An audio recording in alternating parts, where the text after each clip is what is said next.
C'est jeudi et Mon Bizarre est ouvert pendant 26 minutes. Ouvert, c'est d'ailleurs le mot du jour, même des jours qui vont suivre. Une bonne centaine de lieux culturels un peu partout vont ouvrir leurs portes dès ce week-end, bravant ainsi l'interdiction formelle, et oui, du gouvernement, et donc le risque de recevoir d'éventuelles amendes. C'est la 5e action déjà, le temps passe vite, du collectif Still Standing for Culture. C'est un acte politique, on va l'expliquer dans cette émission, un acte de désobéissance collective à travers lequel les lieux culturels critiquent le conditionnement de leur réouverture à l'évolution de la vaccination et du taux d'occupation des lits dans les soins intensifs. On va en parler ce soir avec Léa Drouet tout d'abord. Bonsoir Léa. Bonsoir. Vous êtes la coordinatrice artistique de l'Atelier 210 et vous ouvrez même à l'intérieur, parce que il y en a qui ouvrent à l'extérieur, mais vous c'est à l'intérieur. Vous suivez donc cette campagne, cette action. On va en parler. En face de vous, Virginie Cordier, c'est pareil. Bonsoir Virginie. Vous Bonsoir êtes David. Directrice du Centre culturel La Vénerie. C'est à Watermal-Boisfort. On ouvre aussi ce week-end. On ouvre à l'intérieur et à l'extérieur. À l'extérieur sur la place Kay. Sur la place Kay, voilà. Gwenaël Brez, bonsoir Gwenaël. Bonsoir. Vous êtes un des porte-parole de Still Standing for Culture. On en parle depuis quelques semaines, mais là c'est un peu l'action des actions, à partir de demain, non ? C'est en tout cas la première action en intérieur. En intérieur, oui. Jusqu'à présent, on était vraiment dans l'espace public. Là, il y a vraiment une notion d'accueillir du public. C'est ça la particularité de cette action. Et en face de vous, Thibaut Kirinen. Bonsoir Thibaut. Bonsoir. Vous, c'est kinographe. Vous êtes responsable du cinéma kinographe. C'est avenue de la Couronne, je crois. C'est ça, XL. Caché dans les... Enfin, c'est pas plus trop caché, mais dans les anciennes casernes. Exact. Il y a moins de soldats, il y a plus d'amateurs de cinéma en ce moment. Oui, c'est peut-être pas une mauvaise nouvelle. Et donc on rouvre aussi samedi. Voilà, et vous ouvrez aussi, puisque j'ai dit, les lieux culturels, une centaine plus ou moins, ouvrent donc des cinémas, des centres culturels, des théâtres, des salles de concert. La culture se déconfine du 30 avril jusqu'au 8 mai en Wallonie et à Bruxelles. Et ils ont même leur bande-annonce. Regardez.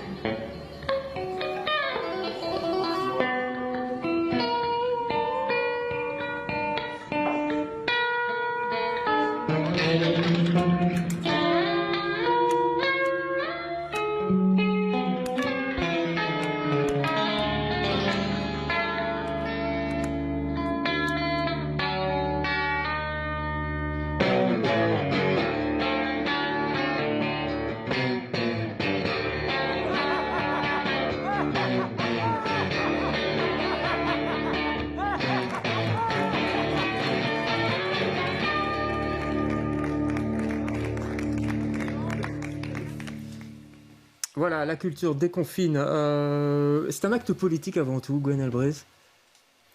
Oui, je pense que toutes les actions qu'on mène depuis des mois, ce sont des actes politiques. Maintenant, effectivement, c'est important de dire que c'est une action. C'est pas comme si on disait que les lieux culturels vont rouvrir pour de bon. Non, faut pas se tromper. On est bien d'accord que ça dure 9 jours, que pendant ces 9 jours, certains lieux vont ouvrir une journée, une séance.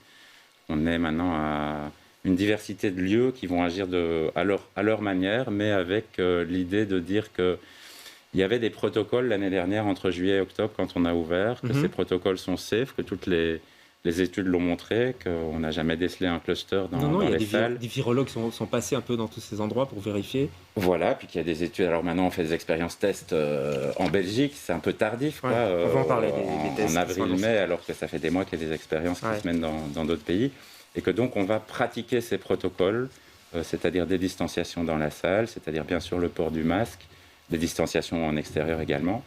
Et c'est un acte pour montrer à la fois que c'est safe et que donc on peut rouvrir sans attendre, mais aussi pour dénoncer le traitement qui est fait à la culture et plus largement à toutes les activités porteuses de lien social. C'est pas seulement la culture qui est dans cette situation-là aujourd'hui. C'est la culture et tout ce qu'il y a autour. Alors Léa Drouet, pour l'Atelier 210, vous avez accepté de suivre cette action sans hésiter une seconde.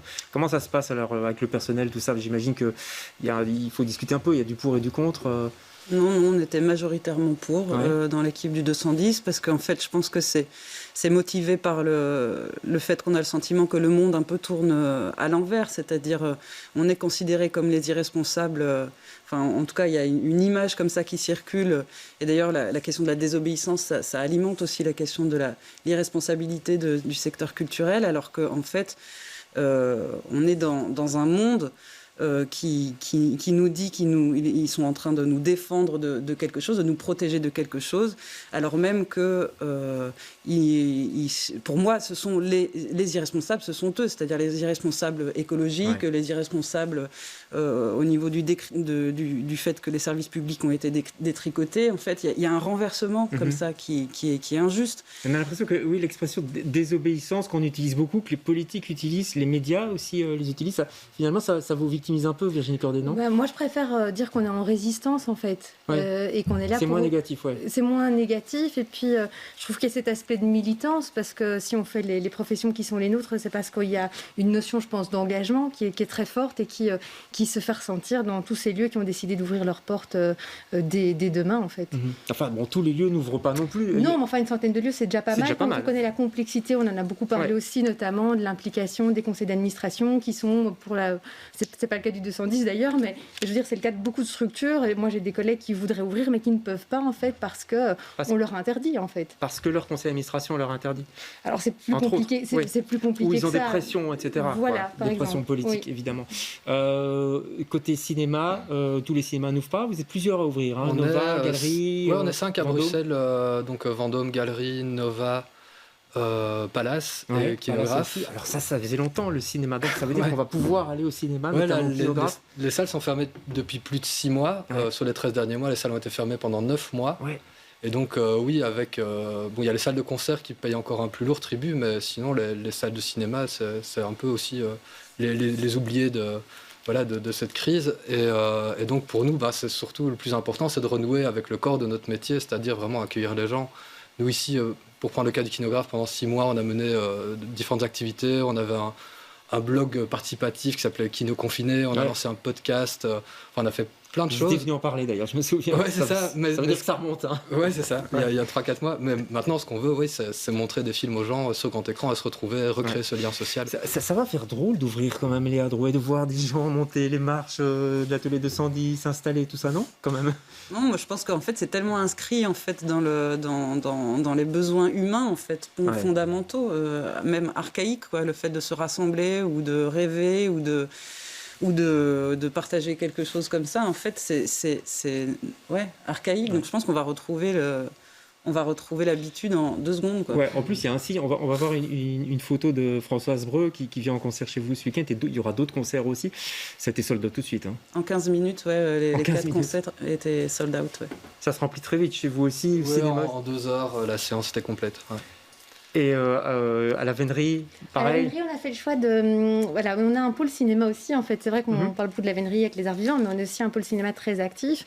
Et donc, on s'est dit, mais finalement, nous, généralement, le samedi après-midi, à la Vénerie, c'est le rendez-vous des petits, des grands et des parents. Donc, c'est le ciné-famille. Et donc, on avait envie de leur offrir ça.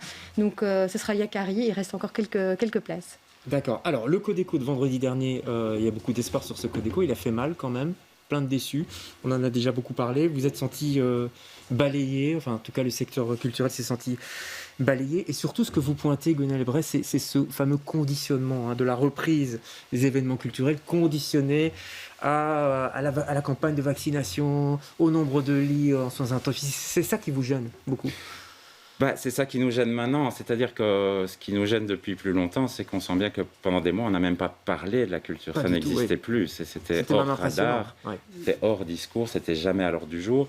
Et quand finalement on annonce au bout de 6 mois qu'il y aura un Codeco spécial culture qui la veille est rebaptisé Codeco technique, et que pour une fois il y avait quand même un accord entre le monde de l'événementiel, une partie du secteur culturel qui avait un plan de déconfinement qui était suivi par un certain nombre de partis politiques, y compris des ministres fédéraux.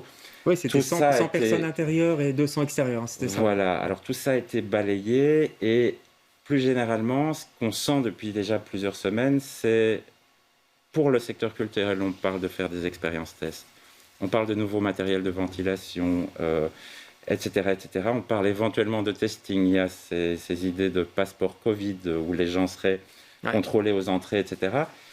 On conditionne en plus la réouverture de ces lieux-là à l'évolution de la campagne de vaccination. Je veux dire, l'évolution de la campagne de vaccination, ça dépend de beaucoup de choses. Il faut que les Belges aient envie, il faut que les vaccins arrivent, que l'industrie les fournisse, que les centres de vaccination fonctionnent bien. Donc il y a énormément d'aléas. Et l'occupation des lits en soins intensifs, c'est aussi beaucoup d'aléas. Donc rien que le fait maintenant que les commerces sont rouverts ou que les terrasses vont rouvrir dans 2 semaines, ça va probablement faire bouger les courbes. Alors dire qu'en fait, il y a des secteurs qui sont, parce qu'ils sont en bout de train, et ils ont été mis en bout de train, pas pour des raisons sanitaires, mais pour des raisons idéologiques, parce qu'ils sont en bout de train, on va encore plus les charger de conditions. Ouais. C'est inacceptable. C'est vraiment pour des raisons idéologiques. Vous avez vraiment l'impression que le gouvernement, je sais pas, n'aime pas la culture, Virginie Cordier? Alors je sais pas, je pense pas que ce soit une histoire d'amour. Je pense que c'est plutôt une histoire d'argent en fait. Et effectivement, comme on le disait, c'est des choix idéologiques, c'est-à-dire qu'on préfère valoriser une société de consommation et renforcer ce que Kate Tempest explique très bien dans l'atomisation des individus pour nourrir en fait ces sociétés de consommation. Je pense qu'on est là-dedans. Et nous, ce qu'on réclame justement, c'est des mesures proportionnelles et d'arrêter cette discrimination et de se dire que ce virus est là, il faut vivre avec. Je veux dire, à un moment donné, il faut poser des choix et il faut pouvoir aussi répartir l'ensemble des efforts, non pas sur des secteurs, mais sur des types d'activités. On a l'impression aussi, Léa Drouet, à écouter le Codego, qui mélangeait un peu les événements, la culture, le théâtre. Ils ne savent pas trop ce que c'est finalement ce monde-là. Non, et puis le fait qu'on ne soit pas considérés comme des co-acteurs politiques, en fait, parce que c'est ça, c'est qu'on n'a même pas on n'a pas le droit à la parole, quoi. Ouais. Il y a un truc comme ça. Donc on n'est pas considérés comme des co-acteurs politiques. Ça révèle en fait la société dans laquelle on vit aujourd'hui. C'est-à-dire l'existence a l'air de se réduire au travail et à la consommation. Et tout ce qui est en dehors de ça, en fait, ne sont pas considérés comme des co-acteurs politiques. Ouais. Et ça, c'est vraiment un problème de société, en fait. C'est aussi votre sentiment, Thibaut ? Oui, complètement. Non, nous, le cinéma, c'est aussi l'idée d'aller à l'encontre de ça. C'est vrai que, par exemple, quand un discours qu'on entend des politiques ou des médias, de dire que, oui, chez soi, il y a les plateformes dans lesquelles on peut consommer plein de contenus audiovisuels. Ça reste dans une logique de flux. Chez nous, ce qu'on cherche à faire, ou comme le Nova aussi, c'est de sélectionner un peu les plus belles œuvres, en fait, et de les apporter à un large public qui se retrouve aussi dans un lieu pour partager des émotions. Ouais, c'est vraiment une logique tout à fait différente. Et là où nous, on cherche à créer de la cohésion, comme on dit, là, la logique gouvernementale, pour le moment, va complètement à l'inverse de ça. Ouais, alors, ce qu'ils disent, quand on les écoute, c'est qu'ils disent pas de problème, on s'occupe de vous, on va faire des expériences tests. Ce mot-là revient tout le temps. Ça vous fait rire, Virginie Cordier, les expériences tests? On l'a déjà beaucoup dit. Pourquoi est-ce que nous, on a ce privilège d'avoir des expériences tests? Et on le disait aussi, il y en a déjà eu tellement. Encore avant-hier, on nous révélait qu'en Espagne, il y a eu un concert avec 5000 personnes et il y a 2 cas présumés. Donc voilà, on se demande, mais pourquoi en fait? C'est d'enfumage, selon vous? Oui, complètement. Ouais. Gwenaël? Oui, il gagne du temps. Oui, c'est de l'enfumage. C'est ce que je disais il y a 5 minutes. C'est-à-dire on nous rajoute des conditions. Donc maintenant, on va examiner aussi des nouveaux matériels de ventilation pour savoir si les lieux culturels, et je pense que ça va être valable aussi pour l'Horeca, devraient... alors ça pose beaucoup de questions, et notamment économiques, mais est-ce qu'on fait des expériences tests à Primark pour savoir, est-ce qu'on fait des expériences tests pour savoir si on rouvre les lignes de métro, etc. Ça ne passe même pas dans leur esprit, et ça n'est même pas débattu, en fait. Et donc je pense qu'il y a quand même quelque chose aussi à travers tout ce qu'on dit et le fait qu'on fait des actions, c'est qu'à un moment, il faut un débat public sur tout ça. Voilà, il ne faut pas accepter comme ça des règles qui sont non seulement pas démocratiques, c'est même pas débattu au Parlement, mais il n'y a même pas de débat dans la société. C'est pour ça que vous ouvrez aussi, j'imagine, parce qu'à un moment donné, quand on ouvre, quand on, entre guillemets, désobéit, forcément, le débat public, les gens parlent, on en parle autour de nous, la police est peut-être là ou pas. C'est de ne pas reconnaître la légitimité, en fait, de ce qui nous est imposé, en fait, et de reprendre un peu notre destin en main en disant, non, on ne reconnaît pas, en fait, cette politique-là, elle ne nous semble pas juste, et en fait, et on va essayer de défendre quelque chose qui nous semble plus juste. Alors, au risque quand même d'amende, de PV, etc., comment ça va se passer? Est-ce que vous êtes prêt, par exemple? Est-ce que votre personnel aussi est prêt à la vénerie à voir la police débarquer? C'est possible, hein? Oui, on en discute énormément. Alors après, on peut se poser la question de la légalité de tout ça, puisqu'on l'a vu avec le tribunal de première instance qui a quand même dit que les arrêtés n'étaient pas légaux. On va avoir une réaction de Quentin voilà, et qu'en plus, la cour d'appel, en fait, abonde dans le même sens. Bon, après, il y a un report au 18 mai et on sait pourquoi. Mais donc, on peut tout à fait se dire que oui, peut-être qu'on va on va peut-être avoir la visite de la police, c'est possible, mais pas sûr que ça sera suivi d'une amende, en fait. Ça, c'est encore à démontrer parce qu'on n'est pas sûr qu'il soit dans la légalité de le faire. Justement, ça bouge un peu à ce niveau-là quand même. Quentin Dujardin, que vous aviez accueilli d'ailleurs à la vénerie et qui avait joué, rappelez-vous, dans cette église à Crupet, je crois, c'est dans la région namuroise. Il avait été arrêté par les flics, il avait pu commencer, puis il avait arrêté en plein concert. Voilà, apparemment, il n'a plus d'amende. La justice l'a blanchi, si on peut dire. Il a réagi sur son site internet. Regardez. Bonjour tout le monde. Alors aujourd'hui, c'est une victoire. Aujourd'hui, je vous annonce que j'ai gagné le procès qui m'occupait en dernier recours avec l'arrêté qui vient de tomber de la cour d'appel, qui a effectivement notifié que la discrimination est évidente entre culte et culture. Et donc aujourd'hui, il est reconnu que l'arrêté ministériel qui m'empêche de 2020, du 28 octobre 2020, qui m'empêchait de faire des concerts pour 15 personnes, est anéanti, en tout cas pour ce qui concerne ce cadre précis. Ça veut dire que je vous annonce aujourd'hui que, au-delà d'avoir gagné ce procès, c'est que ça fait jurisprudence pour vous tous, pour 15 personnes, que ce soit une église, que ce soit un centre culturel, que ce soit un théâtre, que ce soit ce que vous imaginez vous-même. Ça marche, c'est autorisé, ils ne peuvent plus intervenir. Et si la police intervient pour vous arrêter, ce sera à eux à vous payer 250 € d'amende. On va inverser le jeu maintenant. Et je voudrais juste envoyer ce petit message au Codeco que globalement, vous n'avez plus aucun pouvoir sur la réouverture ou non de la culture, puisque moi, je vous dis qu'aujourd'hui, la culture est ouverte, en tout cas dans ce cadre précis. Donc, Monsieur Van den Broek, Monsieur Ranst, Madame Vlieg, tous leurs amis, etc. Je vous remercie bien gentiment maintenant de laisser la porte ouverte à mes amis de la culture, peu importe qu'ils soient musiciens, artistes ou autres. Ça fonctionne dans ce cadre bien précis, puisque la Cour d'appel a évidemment notifié la discrimination insupportable. Voilà, c'était sa réaction à chaud, Quentin Dujardin. Il a ouvert une brèche, j'ai l'impression, non, quelque part, quand il a fait ce concert. Oui, tout à fait, c'était son but et ça a fonctionné. Alors, ce qui est intéressant, c'est quand même que ça met, donc il a dit le mot discrimination, il y a quand même dans la loi des choses auxquelles on peut se raccrocher, et donc des principes de non-discrimination, d'égalité de traitement entre les secteurs, entre les citoyens, qui manifestement, depuis des mois, sont bafoués, en dehors du fait qu'en plus, les arrêtés eux-mêmes ne sont pas une base légale suffisante. Et donc, ce qui est intéressant, c'est que là, ce jugement, ça dit que si on peut être 15 personnes dans une église devant un curé, on peut être 15 personnes devant un guitariste. Mais si on extrapole ça à travers éventuellement d'autres procès qui viendraient par la suite, par exemple, si la police vient verbaliser des gens dans la semaine qui vient et qu'on va en justice par la suite, on pourrait très bien dire pourquoi ne peut-on pas être...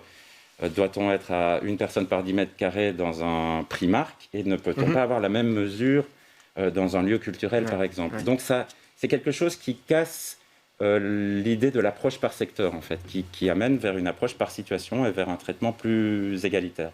Donc ça veut dire que ça pourrait faire jurisprudence. Virginie, vous m'avez dit en préparant l'émission que plusieurs fédérations sont en train de préparer une action en justice contre l'État belge, pour essayer d'obtenir l'ouverture immédiate des lieux culturels. Oui, tout à fait. Donc il y a plusieurs fédérations qui ont décidé, c'est pas fini, il y en a d'autres qui vont encore rassembler leur conseil d'administration justement pour adhérer en fait à cette action en justice. On sera quoi, mardi, mercredi, c'est ça? J'imagine, oui, d'ici après le week-end, j'ose espérer. Mais donc effectivement, c'est important de pouvoir justement à un moment donné continuer ce combat et utiliser finalement la justice en fait, qui est un des pouvoirs qui garantit quand même la démocratie aujourd'hui pour faire valoir nos droits.